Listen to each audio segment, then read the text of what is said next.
Merci de votre sympathique attention accordée à la RTNC Congo Central. Mesdames, Messieurs, bonsoir et bienvenue à cette édition d'information. La Journée internationale des droits de la femme a vibré à Matadi le dimanche 8 mars 2026 au rythme de la 8e édition du trophée Kanga Liputa. Organisée autour de la piscine de l'hôtel Lédia, la soirée de gala a récompensé plusieurs personnalités qui se sont illustrées dans leurs domaines respectifs. Dans la catégorie journalisme, une figure emblématique de la RTNC Congo Central a été honorée. Il s'agit de la sous-directrice honoraire chargée de la logistique, Kamalanda Ghislaine. Je vous prie de suivre cet élément.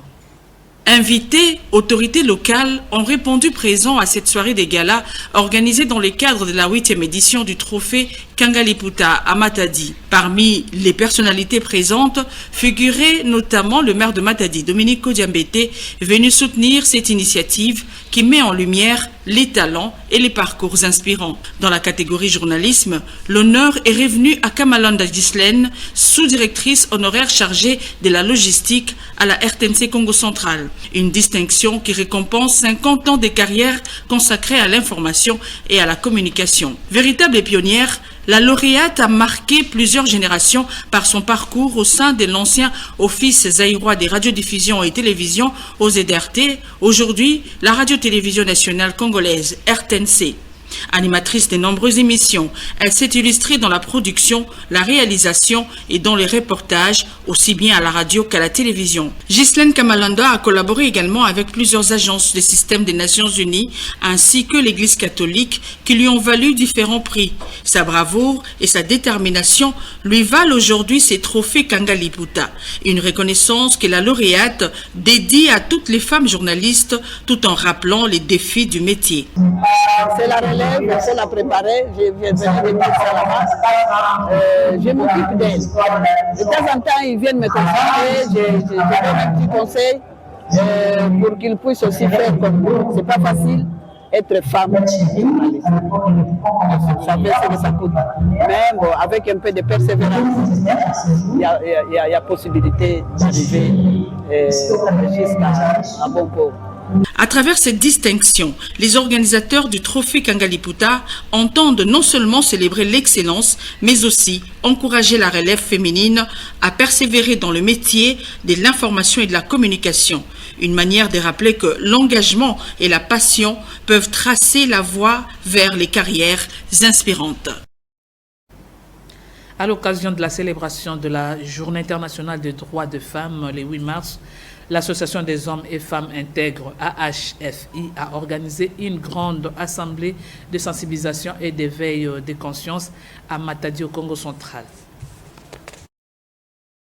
La journée du 8 mars 2026 restera marquante pour les membres de l'Association des hommes et des femmes intègres, AFI en sigle.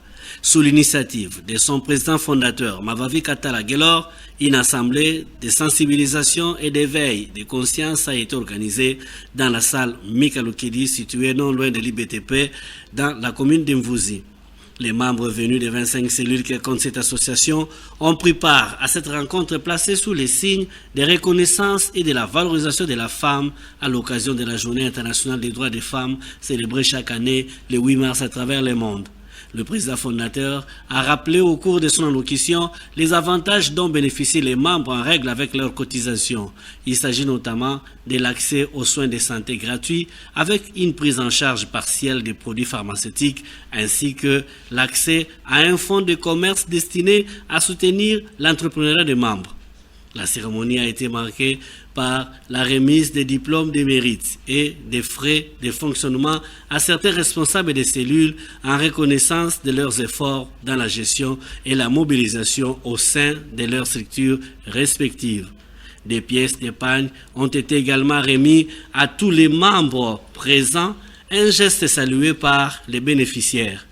Tatuka nzami pe alisa kumunane fasana pe setu bilele nzami sadi sana ani buela dia kan dogo kaka dia kan sadi dia mambo kaka atotela kese mingi na kimvugo ya afi Donc le mois 1000 fois de passer en onda métal. Il y a quoi du café déjà avantage que mingi je te que ba fille. Mais là ba la kete te nganda ba za kota fela kimvuka bete po ya mote ke la kata kimvuka fille en tout cas. Mavavi Katala Gelor a réaffirmé la vision de la fille tout en invitant d'autres personnes à adhérer à cette organisation qui prône la solidarité et l'entraide. Nous appelons à tout le monde de s'adhérer à notre association parce que notre association a de grands projets pour la ville de Matadi. Nous avons les projets santé, nous avons les projets éducation, nous avons les projets entrepreneuriat, nous avons les projets sociaux. Une fois que vous êtes adhéré dans notre association, vous allez bénéficier de tous ces avantages aussi. En tout cas, AFI prône de l'excellence et nous faisons tout pour enseigner nos membres l'intégrité d'être honnêtes au milieu du travail, au service, dans des quartiers, dans les églises, partout où nous sommes. Je veux que les membres de l'AFI doivent rayonner. Initiative qui, selon les organisateurs, vise à renforcer l'esprit de solidarité et à promouvoir l'autonomisation des femmes. Une initiative qui, selon les organisateurs, vise à renforcer l'esprit de solidarité et à promouvoir l'autonomisation des membres, particulièrement des femmes au sein. La ministre du Genre, Famille et Enfants, Carole Kiatazabou Itambo, a conduit samedi dernier une marche de soutien en solidarité avec les femmes de l'Est de la République démocratique du Congo, organisée dans le cadre des activités du mois de mars dédiées à la célébration de la femme. Cette mobilisation a rassemblé de femmes ici des différentes couches sociales. La marche est partie du rond-point 24 novembre pour chuter à l'esplanade du gouvernorat du Congo central. À l'issue de cette marche, la ministre s'est exprimée au micro de la RTNC. Cette marche de santé en solidarité avec les femmes de l'Est. Je demanderai à toutes les mamans du Congo central d'être derrière le chef de l'État pour que la paix revienne dans notre pays. Tous derrière le chef de l'État, son Excellence Félix-Antoine Tshisekedi Tshilombo. Na mokolo lelo to organiser marche à santé pour tozala bomoko na ba mama est ba mama ba kufi ebele ba na biso ba kufi ebele ya wana bomoni tina lelo to sali marche oyo pona soutien na biso ya wana za osenga ba mama nyoso ya Congo central baza na sima chef de l'État son Excellence Félix Antoine Tshisekedi Tshilombo pote président na biso abunda makasi amema kimia na kati ya mboka na biso ndenge singeli. La journée internationale des droits de la femme a été célébrée à la Croix-Rouge branche du Congo central ce dimanche 8 mars 2026. À Matadi, une marche a été organisée par la division provinciale de protection, genre et inclusion que dirige Madame Sandra Zabana. Reportage signé José Mérite Mamina Sakidila et Sami Mamangal.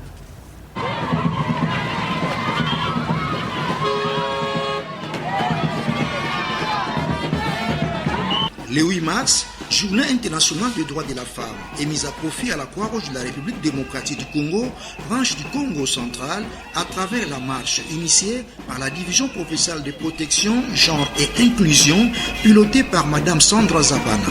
Cette marche, partie du rond-point musée de Laurent-Désiré Kabila, ex-24 novembre de la commune de Matadi, a regroupé les femmes volontaires secouristes accompagnées des élèves de l'Institut médical Croix-Rouge Matadi, les volontaires secouristes masculins de différentes divisions et membres de la Croix-Rouge ville de Matadi. Les ronds-points Simon Kimbangu, ex-Coca-Cola, les ronds-points Mvoadou dans la commune de Mvouzi, les stades Patrice Emery Lumumba et le rond-point Nzanza sont les étapes parcourues par le membre de ces mouvements, cher à Jean-Henri Dina. Une activité significative fait savoir son initiatrice, Madame Sandra Zabana. Nous avons choisi la journée d'aujourd'hui parce que c'est la journée internationale pour toutes les femmes. Et puis, nous avons choisi la journée d'aujourd'hui puisque le thème de cette année, c'est le droit de la femme. Nous devons promouvoir les femmes dans toute l'étendue de la RDC. Et sans oublier aussi qu'au niveau de la Croix-Rouge, il y a aussi l'existence de la division protection, genre et inclusion. Quand on parle de genre, on ne voit pas le sexe, mais on voit tous les hommes dans son ensemble, que ce soit les hommes, que ce soit les femmes, tous nous contribuons dans cette division. Nous sommes en train de promouvoir aussi la femme et avec l'entrepreneuriat, où nous voulons que les femmes soient capables d'oser et puis de participer aussi aux activités. On présente tout ce que la Croix-Rouge peut faire au niveau de la communauté. Nous sommes là dans l'éducation, à la santé, dans toutes les différentes activités, tout ça pour mettre aussi la main forte au niveau de notre État. C'était également l'occasion d'appeler la population de la ville de Matadi à adhérer à la Croix-Rouge. Toutes les personnes de bonne foi, de bonne volonté qui veulent entrer ou soit s'adhérer au niveau de la Croix-Rouge, vous serez les bienvenus. Le secrétaire provincial Bernard Mompassi apprécie l'organisation. Nous louons l'initiative. Donc, nous demandons à toutes les femmes volontaires de la Croix-Rouge d'avoir des initiatives, d'être rangées autour de leur chef de division provinciale au sein de la Croix-Rouge pour que des initiatives beaucoup plus louables soient conçues. Plusieurs activités seront organisées au cours de ce mois de mars, a déclaré Mme Sandra Zabana à tous les participants venus à cette marche. De nos jours, le secteur de médias est confronté à un phénomène inquiétant. Plusieurs personnes se font passer pour des journalistes. Le président de l'Union nationale de la presse du Congo, UNPC Congo central, Dieudonné Mwakadimbi, est monté au créneau pour clarifier l'opinion publique sur l'identité et le rôle d'un véritable journaliste. Dans la province du Congo central en général, dans la ville de Matadi en particulier, un phénomène préoccupant prend de l'ampleur. Plusieurs individus se font passer pour des journalistes sans avoir ni la qualité ni l'autorisation. Cette situation, de plus en plus courante, crée une grande confusion au sein de la population qui ne parvient plus à distinguer le véritable professionnel de médias. Face à cette situation, le président provincial de l'Union nationale de la presse du Congo, INPC, au Congo central, Dieudonné Mwakadimbi, est monté au créneau pour éclairer l'opinion publique. Selon la loi numéro 96-002 du 22 juin 1996, cette loi définit les journalistes comme étant toute personne qui s'avoue régulièrement à la collecte, au traitement et à la diffusion de l'information dans un ou plusieurs organes de presse et qui tire l'essentiel de son revenu de l'exercice de sa profession. Ça, c'était l'ancienne loi. Mais on a trouvé qu'il y avait trop d'anomalies dans cette loi. Donc ça a ouvert une brèche là, n'importe qui, s'il échoue quelque part, il venait encombrer inutilement notre profession. C'est pour cette raison que lors des travaux des États généraux de la communication et des médias qui s'étaient tenus à Kinshasa, je pense au mois de janvier 2022. Alors là, on a décidé qu'il faut qu'on arrive à revisiter cette définition-là. Alors c'est ainsi que nous avons maintenant la nouvelle loi qu'on appellerait la loi Patrick Mouyaya, loi numéro 23/009 du 13 mars 2023. Alors dans cette loi, puisque dans l'ancienne loi, on ne tenait pas compte du niveau d'études, mais avec la loi Mouyaya, il est dit qu'un journaliste, c'est toute personne détenant un diplôme d'études supérieures dans une école de journalisme reconnue par l'État congolais, ou équivalence. C'est-à-dire les diplômes là universitaires, il n'est pas dit seulement qu'il faut les diplômes dans une école de journalisme. Mais vous pouvez avoir un diplôme universitaire ou équivalent, donc tout ça, vous avez qualité d'être appelé journaliste. Aujourd'hui, il faut que tu sois détenteur d'un téléphone Android. Donc vous allez filmer, dans votre quartier, on vous appelle journaliste. Dieudonné Mwakadimbi a par ailleurs appelé les professionnels de médias à faire preuve de rigueur dans l'exercice de leur métier. Les journalistes doivent être objectifs dans la collecte, le traitement et la diffusion des informations. Donc, et surtout, se conformer dans la profession, au code d'éthique et d'ontologie que nous appelons notre Bible. Donc si vous respectez les articles qui sont dans ces codes-là, mais moi je pense que vous ne commettrez pas de fautes. Cette mise au point intervient dans un contexte où la profession journalistique en République démocratique du Congo fait face à de nombreux défis, notamment la régulation du secteur et la protection de l'image du métier. Cette année, contrairement aux habitudes des mars, les ateliers de couture enregistrent moins d'afflux. Les commandes des tennis en panne pour les activités dédiées aux femmes se font plus rares. Chaque année, le mois de mars est une période généralement marquée par un grand engouement autour de la confection de tennis en panne pour les activités dédiées aux femmes. Cependant, selon le couturier Pierre Mayombe Kisonga, les clients viennent certes passer leurs commandes, mais l'affluence n'est pas aussi forte que les années précédentes. Chaque année, confrontés à ces réalités, certains s'adaptent à l'évolution du pays, malgré le fait que de nombreuses femmes commencent à privilégier le port du pantalon. Certains professionnels notent que l'engouement peut varier d'une année à l'autre. Les habitudes de consommation changent, le modèle évolue et les demandes se font parfois moins nombreuses. La réhabilitation de la route reliant l'entrée La Tortue à Énergie Kalakala se poursuit. Sur place, les équipes de la SNEL s'activent à déplacer les poteaux électriques qui entravaient l'avancement des travaux. Une situation qui suscite l'espoir et la satisfaction des habitants de cette partie de la ville. Les travaux de réhabilitation de la route reliant l'entrée La Tortue au quartier Énergie Kalankala progressent progressivement. Sur le terrain, les équipes de la Société nationale d'électricité SNEL procèdent actuellement au déplacement des poteaux électriques qui se trouvaient en plein milieu de la chaussée et qui freinaient l'avancement des travaux. Cette opération vise à libérer l'emprise de la route afin de permettre aux équipes chargées de la réhabilitation de poursuivre normalement les travaux.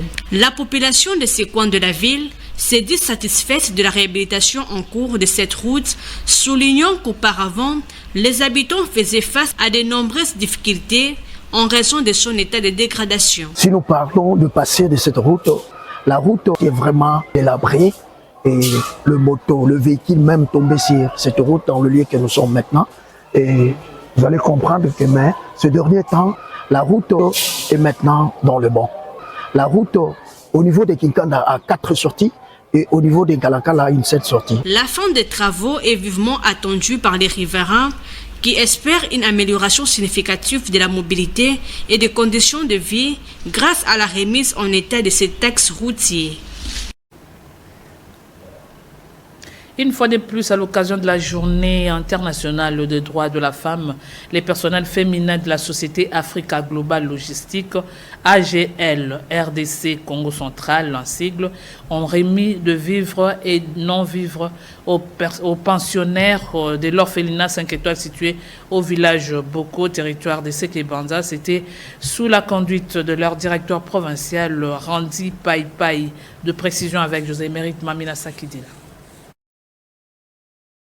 Dans le cadre des activités ayant trait à la célébration de la Journée internationale des droits de la femme, les personnels féminins d'African Global Logistique RDC Congo Central, accompagnés de leurs collègues des services de sexe masculin et de quelques cadres, effectuent le samedi 7 mars 2026 une visite à l'orphelinat 5 étoiles situé au village Boko 2 dans le territoire de Sekebanza, soit à une vingtaine de kilomètres de la ville de Matadi.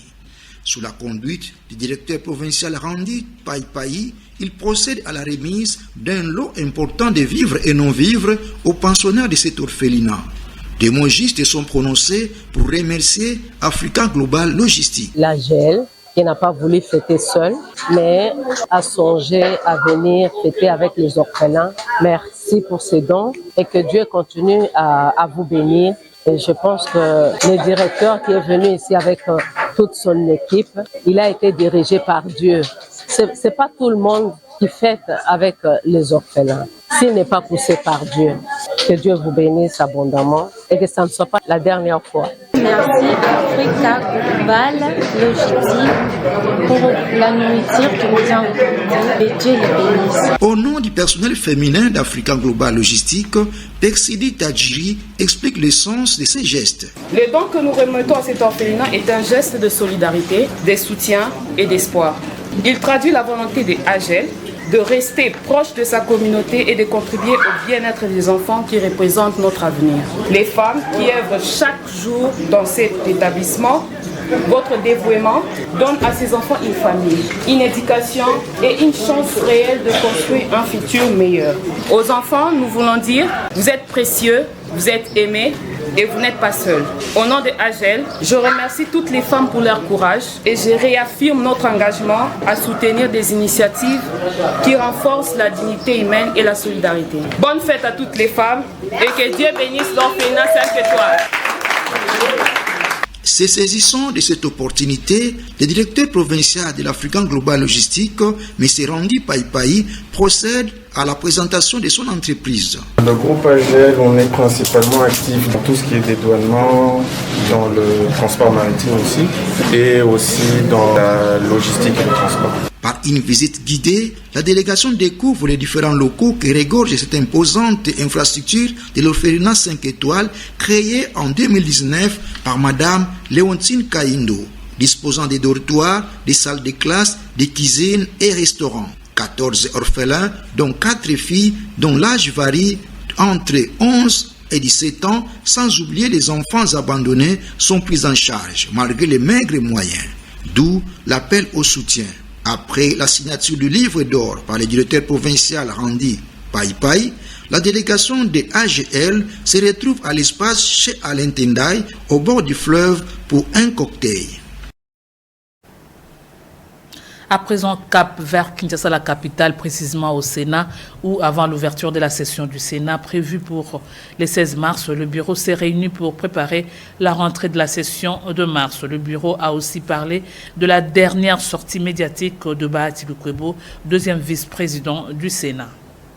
Outre les questions liées à la rentrée parlementaire, le bureau a abordé un point d'actualité lié à la sortie médiatique du deuxième vice-président du Sénat, Modeste Bahati Lukwebo, lors de sa conférence de presse du 4 mars 2026. Selon la rapporteure du Sénat, Nefertiti Ngoudianza, le bureau tient à préciser avec la plus grande clarté à l'opinion tant nationale qu'internationale que les propos tenus par le sénateur Modeste Bahati relatifs à la question de la révision ou du changement de la constitution de la République démocratique du Congo du 18 février 2006 l'ont été à titre strictement personnel et n'engagent en aucune manière l'institution sénatoriale dans son ensemble. À la suite de cette réunion, nous avons eu aussi à échanger autour de quelques actualités du moment. Entre autres, c'était la conférence de presse qu'a tenue le deuxième vice-président du Sénat. Dans un contexte national marqué par l'agression dont notre pays est victime et qui exige plus que jamais responsabilité, retenue et sens élevé de l'intérêt supérieur de la nation, le bureau attire l'attention de tous les sénateurs sur toute prise de position individuelle susceptible d'entretenir la confusion au sein de l'opinion. Avant d'éclore définitivement cette édition d'information, mesdames, messieurs, nous vous proposons l'actualité en dehors de nos frontières dans ce condensé qui est une sélection de la rédaction. C'est le choix d'une ligne dure et de la continuité en Iran. Mojtaba Khamenei a été choisi dimanche pour succéder à son père, l'ayatollah Ali Khamenei, en tant que guide suprême iranien. L'Assemblée des experts du pays l'a nommé après une semaine de délibération, suite à la mort d'Ali Khamenei le 28 février, après 37 ans au pouvoir. Son fils Mojtaba est un religieux de 56 ans qui entretient des liens étroits avec le corps des gardiens de la révolution islamique. Il a été nommé à la tête de l'Iran sans avoir jamais occupé de fonction gouvernementale. Sa nomination suscite la controverse, certains Iraniens estimant que la transmission par héritage du titre de guide suprême établit un parallèle avec le régime du Shah, renversé par la révolution islamique il y a 47 ans. Avec cette nomination, l'Assemblée des experts fait le choix d'une ligne dure au 10e jour d'une guerre qui embrase l'ensemble du Moyen-Orient. Mojtaba serait en effet encore plus radical que son défunt père, et tout laisse à penser qu'il adoptera. Trump a qualifié sa nomination d'inacceptable.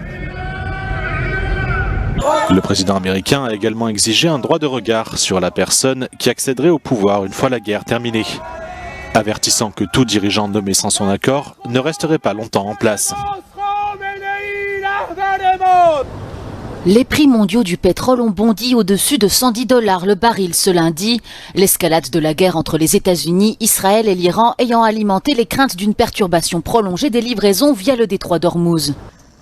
Les contrats à terme sur le Brent ont atteint les $119,4, tandis que ceux sur le brut américain West Texas Intermediate ont bondi jusqu'à $118,46.